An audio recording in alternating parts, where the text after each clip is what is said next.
Ilang beach sites at tourist spots sa Central Luzon dinagsasa katatapos na long holiday.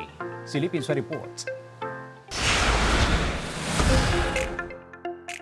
Sinamantala ng maraming Pilipino ang pagkakataong magpahinga at mag-relax noong weekend kasama ang kanilang mga pamilya at mahal sa buhay. Ilang beach sites at tourist spots sa Central Luzon ang dinagsa ng mga tao. Libo-libong turista ang nagtungo sa isang beach resort sa San Felipe, Zambales.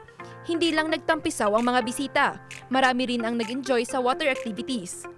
Ayon sa pamunuan ng resort, tinatayang aabot sa 10,000 turista ang bumisita sa kanilang lugar noong weekend. Isang unique at exciting summer experience naman ang hatid ng isang tourist beach spot sa Mariveles, Bataan. Dinayo ng mga turista ang isla na Hugis Kamay na kilala sa napakalinis nitong tubig. Iba't ibang water activities din ang kanilang in-enjoy tulad ng cliff diving at snorkeling. Masaya naman po yung outing namin ngayon dahil pumunta kami sa kuweba, saka nag-fishing kami. Mistulang fiesta naman ang eksena sa dami ng tao sa Palacol o Summer Place sa Florida Blanca, Pampanga.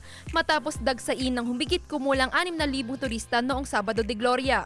Dahil dinagsa ang lugar, agad na nagpatupad ng cut-off ang LGU upang mapanatili ang kaayusan at masiguro ang maayos na karanasan ng bawat turista. Dinarayo ang lugar dahil sa budget-friendly nitong entrance fee. Jewel Fernandez, One North Central Luzon.